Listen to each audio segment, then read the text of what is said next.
Sarika Kumari, Swami Dharmabandhu college of education. मैं आज आप लोगों के समक्ष काउंसलिंग के कंसेप्ट के बारे में बताने जा रही हूँ। सामान्यतः तौर पर काउंसलिंग को राय, मशवरा, विचार के तौर पर लिया जाता है, किंतु काउंसलिंग परामर्श जो है व्यक्तिगत, शैक्षिक, व्यावसायिक समस्याओं के लिए व्यक्तिगत सहायता है, जिसमें सभी प्रशासकीय तथ्यों का अध्ययन किया जाता है, उसका विश्लेषण किया जाता है और उससे संबंधित समस्या का समाधान ढूंढा जाता है। मैं यहाँ आपको आज काउंसलिंग के बारे में एक ट्रायंगल के रूप में मैं बताना चाहती हूँ। काउंसलिंग की प्रक्रिया में A, B and C counselling एक ट्रायंगल के रूप में मैं इसलिए बताना चाहती हूँ ताकि कंसेप्ट ये पता चले। काउंसलिंग में दो लोगों का होना अनिवार्य होता है, जिसमें पहला काउंसलर होता है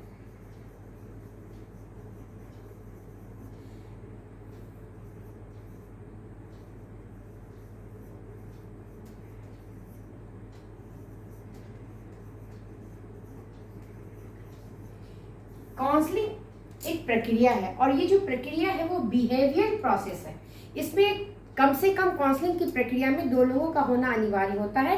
एक काउंसलर होता है और दूसरा काउंसलिंग। काउंसलर हम उसे कहते हैं जो काउंसलिंग करता है, और काउंसलिंग होते हैं जो परामर्श लेने वाला होता है। और इन दोनों के बीच जो प्रक्रिया चलती है वो बिहेवियरल प्रोसेस होता है, जिसके आधार पर वे व्यवहार परक परामर्श होता है, जिसके आधार पर काउंसलर जो है काउंसलिंग करता है। अब है कि काउंसलिंग का जो कॉन्सेप्ट होता है, इसमें हम इस ट्रायंगल के आधार पर ये समझते हैं कि इसमें दो व्यक्तियों का होना अनिवार्य होता है, जिसमें पहला काउंसलर होता है, दूसरा काउंसलिंग होती है। इसके अलावे इन दोनों के बीच जो संबंध होता है वो हमेशा मधुर संबंध होना चाहिए। काउंसलर का काउंसलिंग के प्रति संबंध मधुर होना चाहिए, क्योंकि काउंसलिंग एक ऐसी बिहेवियर प्रोसेस है जिसमें काउंसलर काउंसलिंग के बातों के अंदरूनी बातों को जानने का प्रयास किया जा करता है।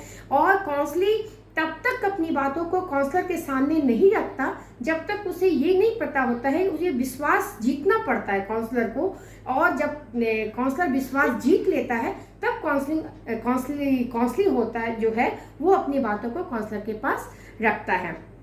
दूसरी बात है कि काउंसलिंग की जो प्रक्रिया होती है वो बिल्कुल शांत वातावरण में होती है। शांत कहने का मतलब है कि वहाँ पे बहुत ज़्यादा शोरगुल नहीं होना चाहिए, वहाँ पे बाहर के आवाज़ों को नहीं आना चाहिए, क्योंकि काउंसलिंग का जो बिहेवियर प्रोसेस चलता है काउंसलर और काउंसलिंग के बीच, तो उन दोनों के बीच जानना चूँकि काउंसलर के लिए एक चुनौती होती है कि वह काउंसलिंग के अंदरूनी बातों को निकाले, और ये निकालना तब तक संभव नहीं हो पाता है जब तक वो काउंसलिंग का विश्वास नहीं जीत लेता है।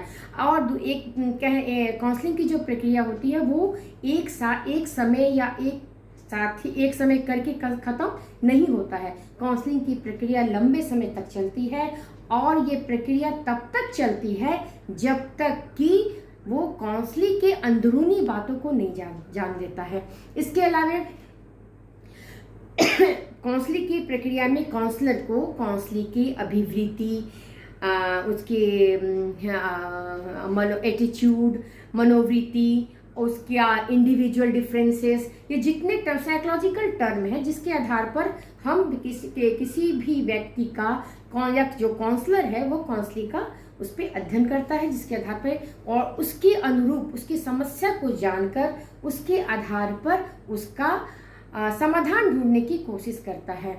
इसके अलावा काउंसलर का एक गुण होता है, इसमें हम काउंसलिंग के कंसेप्ट को समझाने के लिए एक और भी बात करेंगे कि काउंसलर में एक गुण होना चाहिए कि काउंसलिंग की प्रक्रिया तब तक खत्म नहीं होती जब तक कि वो पूरी बातों को नहीं जान लेता। इसके अलावा काउंसलर का एक गुण होता है, सभी लोग काउंसलर नहीं करते। काउंसलिंग करने के लिए काउंसलर की पढ़ाई भी होती है, और काउंसलर जो होते हैं उनमें हमेशा उनका जो गुण है वो उनमें धैर्य की भावना होनी चाहिए, सहिष्णुता की भावना होनी चाहिए, सहानुभूति की भावना होनी चाहिए, दूसरों के प्रति समर्पण का भाव होना चाहिए, ताकि क्योंकि ये चूंकि बिहेवियरल प्रोसेस है, तो जब तक काउंसलर अपने काउंसली के बीच संबंध को नहीं स्थापित करेगा तब तक वो नहीं कर सकता है। अब है काउंसलर का फील्ड, बहुत क्षेत्रों में हम काउंसलर के फील्ड को देते हैं और देखते हैं कि काउंसलिंग बहुत सारे क्षेत्रों में काउंसलिंग हमारे शैक्षिक में होती है, काउंसलिंग शैक्षिक व्यावसायिक क्षेत्रों में काउंसलिंग होती है, मैरिज काउंसलिंग होती है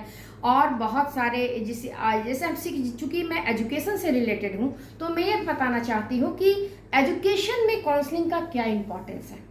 तो काउंसलिंग एजुकेशन में जैसे मान लीजिए शिक्षा से संबंधित विषय को चयन करने के लिए ज़रूरत हो पड़ता है, उसके बैकग्राउंड को देख लेते हैं। मान लीजिए कोई बच्चा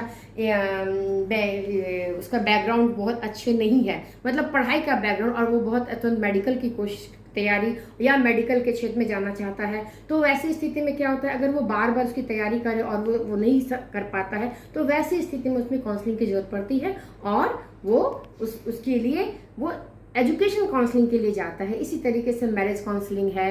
फिर मैं इस तरह से हमारा कंसेप्ट ऑफ जो मैं काउंसलर और काउंसलिंग का जो कंसेप्ट है वो एक प्रक्रिया के रूप में चलती है, बिहेवियरल प्रोसेस है और इन दोनों के बीच वार्ता होनी चाहिए। इसके अलावा इन दोनों के बीच में एक बात और कहूँगी कि प्रत्यक्ष संबंध का होना बहुत जरूरी है। ऐसा नहीं कि जैसे आज हम लोग ऑनलाइन कोर्सेज कर रहे हैं तो तो काउंसलिंग की प्रक्रिया में अगर हम ऑनलाइन काउंसलिंग का करेंगे तो क्या होगा कि वो सारी बातों को, चूंकि दोनों के बीच तादात्म्य स्थापित नहीं हो पाएगा, तो हो सकता है जो काउंसली है वो सारी बातों को ऑनलाइन के आधार पर नहीं रखेगा। इसलिए काउंसलिंग की प्रक्रिया में हम जब काउंसलर और काउंसली के दोनों के बीच प्रत्यक्ष संबंध का होना अनिवार्य है। इसके अभाव में काउंसलिंग की प्रक्रिया सही नहीं हो सकती। Thank you.